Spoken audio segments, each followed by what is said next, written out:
کہ اس دنیا میں رہتے ہوئے ہر انسان عزت کا طالب ہے۔ تو اس دنیاوی زندگی میں انسان کو عزت کیسے مل سکتی ہے، انسان عزت کو کیسے حاصل کر سکتا ہے،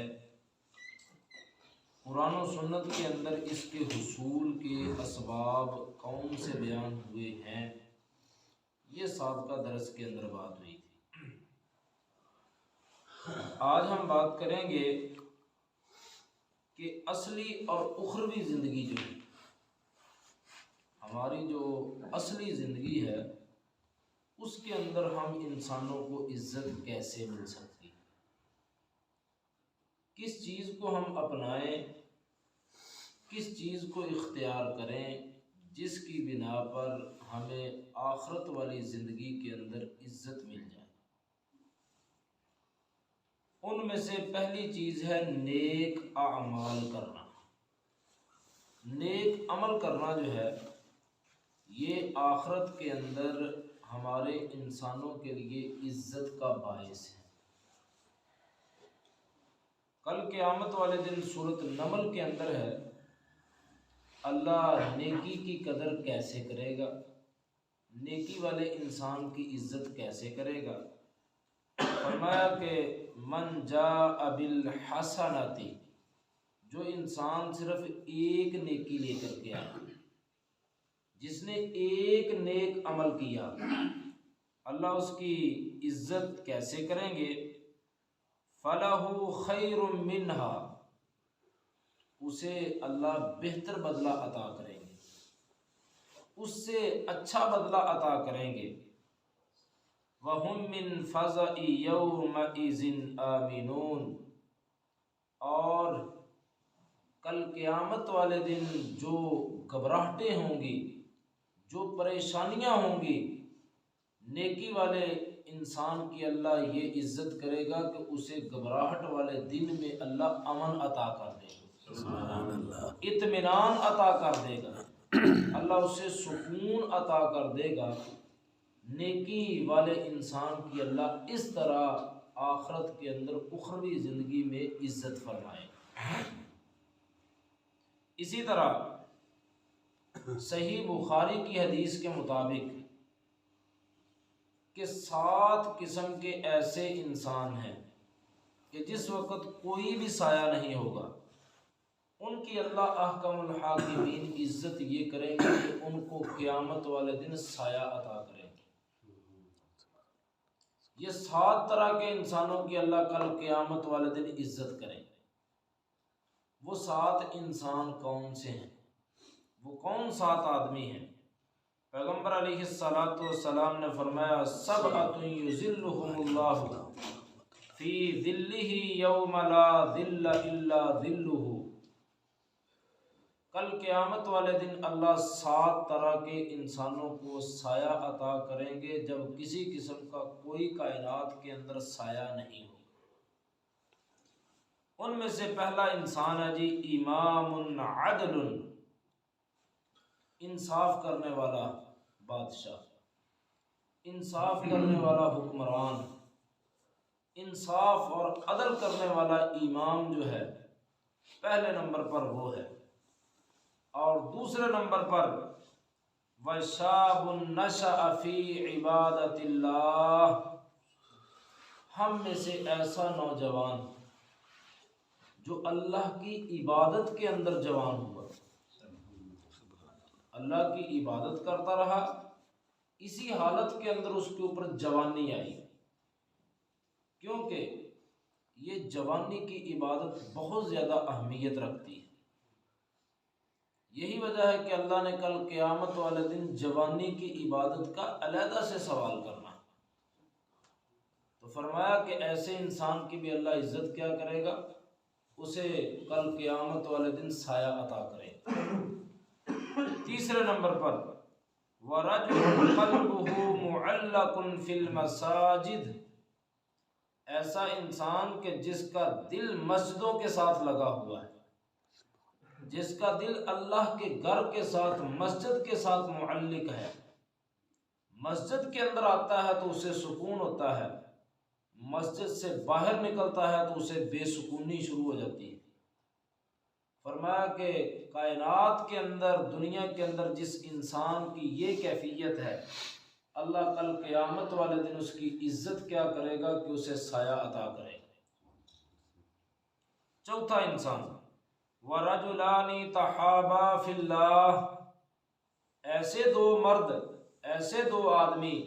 جو اللہ کی خاطر محبت کرتے ہیں، جو اللہ کی خاطر ایک دوسرے کے ساتھ پیار کرتے ہیں، اجتمعا علیہ وتفرقا علیہ، ان کے آپس میں اکٹھا ہونے کا، ان کی دوستی کا معیار بھی اللہ ہے کہ اللہ کی خاطر آپس میں اکٹھے ہوتے ہیں، نیکی تقوی کی خاطر، ایک دوسرے کی اصلاح کی خاطر آپس میں اکٹھے ہوتے ہیں، اور اگر ایک دوسرے سے ناراض یا جدا ہوتے ہیں تو وہ بھی قرآن اور حدیث کی خاطر کہ اگر کوئی قرآن و سنت کے خلاف عمل کرتا ہے تو دوسرا اس سے جدا ہوتا ہے۔ تو فرمایا کہ کل قیامت والے دن اللہ ان کی بھی یہ قدر کریں گے کہ دونوں کو عرش کا سایہ عطا کر دیں گے۔ اگلا انسان، وَرَجُلٌ دَعَتْهُ امْرَأَةٌ ذَاتُ مَنْصِبٍ وَجَمَالٍ فَقَالَ إِنِّي أَخَافُ اللَّهَ، ایسا نوجوان انسان کہ جسے مالدار اور حسب و نسب والی خاتون برائی کی دعوت دے، گناہ کی دعوت دے، اور آگے سے وہ اللہ سے ڈر کر کے کہہ دے انی اخاف اللہ، میں یہ گناہ نہیں کروں گا، میں یہ برائی نہیں کروں گا کیونکہ میں اللہ سے ڈرتا ہوں۔ جو ان دنیا کے اندر انسان یہ کیفیت اختیار کرے گا، جو جوان یہ طریقہ کار اپنائے گا، اللہ کل قیامت والے دن اس کی عزت کیا کریں گے کہ اسے سایہ عطا کر دیں گے۔ اگلا انسان، وَرَجُلٌ تَصَدَّقَ بِصَدَقَةٍ فَأَخْفَاهَا حَتَّى لَا تَعْلَمَ شِمَالُهُ مَا تُنْفِقُ يَمِينُهُ، وہ انسان کہ جو دنیا کے اندر صدقہ اتنا چھپا کر کے کرتا ہے کہ دائیں ہاتھ سے کوئی چیز دے رہا ہے، بائیں ہاتھ کو بھی علم نہیں، حالانکہ جب انسان کو پتا ہے تو اس کے پورے بدن کو ہی پتا ہے، لیکن یہ چھپا کر کے دینے کی طرف اشارہ ہے کہ اتنا چھپا کر کے کہ کہیں ریاکاری نہ آ جائے، دکھاوا نہ آ جائے، اتنا زیادہ وہ ریاکاری سے بچتا ہے، اتنا چھپا کر کے صدقہ کرتا ہے۔ تو فرمایا کہ کل قیامت والے دن اللہ اس کی بھی یہ عزت کرے گا کہ اسے بھی اپنے عرش کا سایہ عطا کرے گا۔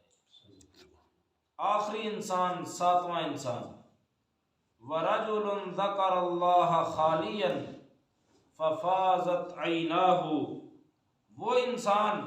کہ جس نے اکیلے بیٹھ کر کے، اکیلا بیٹھا ہوا ہے،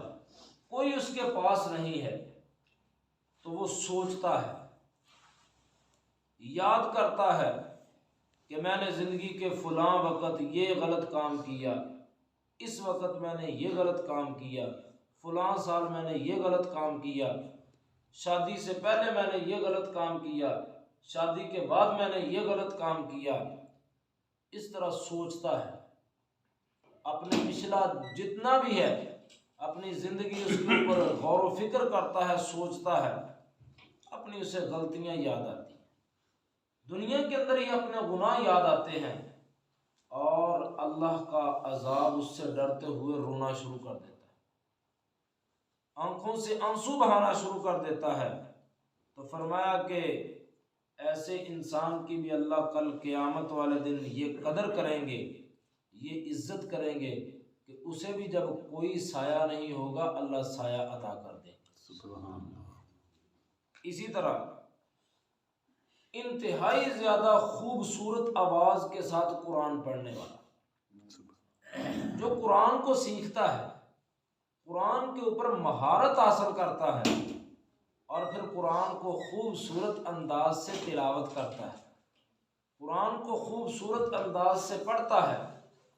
اللہ کل قیامت والے دن ایسے انسان کی بھی عزت فرمائے گا۔ صحیح مسلم کے اندر حدیث موجود ہے، پیغمبر علیہ الصلوۃ والسلام نے فرمایا الماہر بالقرآن مع السفرۃ الکرام البررہ، جو قرآن کے اندر مہارت حاصل کرتا ہے، قرآن کو اچھے انداز سے سیکھتا ہے اور پھر اس کی تلاوت کرتا ہے، اسے پڑھتا بھی ہے، اللہ کل قیامت والے دن اس کی عزت کیا کریں گے کہ اسے جو عزت والے پاک باز اللہ کے فرشتے ہیں ان کی جماعت میں اللہ شامل کر دے گا۔ اور اگر کوئی آدمی مہارت نہیں بھی رکھتا لیکن کوشش کرتا ہے، پڑھتا ہے، جیسے بھی پڑھتا ہے، اس قرآن کی تلاوت کرتا ہے، اللہ ایسے انسان کی عزت کیا کرتے ہیں کہ اسے ڈبل اجر عطا کرتے ہیں۔ فرمایا والذی یقرأ القرآن، وہ انسان جو قرآن کا ماہر تو نہیں ہے لیکن پھر بھی قرآن پڑھتا ہے، وَيَتَتَعْتَعُ فِيهِ، قرآن پڑھتے پڑھتے اٹکتا ہے، اڑتا ہے، وَهُوَ شَاقٌ وَهُوَ عَلَيْهِ شَاقٌ، یہ قرآن اس کے اوپر پڑھنا مشکل ہے، اسے آگے والے لفظ جوڑنے نہیں آتے، قرآن پڑھنا مشکل ہے لیکن اس کے باوجود وہ قرآن کو چھوڑتا نہیں ہے، کوشش کرتا ہے چاہے ایک ہی کلمہ پڑھا جائے، دو پڑھے جائیں، ایک لائن پڑھی جائے، ایک یا آدھا صفحہ پڑھا جائے، فرمایا کہ وہ کوشش کے اندر جاری و ساری رہتا ہے، اس کی اللہ عزت کیا کرتے ہیں، لہو اجران، اللہ اسے 2 اجر دے دیتے ہیں، اللہ اسے دگنا ثواب دے دیتے ہیں، اللہ اسے ڈبل ثواب دے دیتے ہیں، ایک پڑھنے کی وجہ سے اور ایک کوشش کرنے کی وجہ سے۔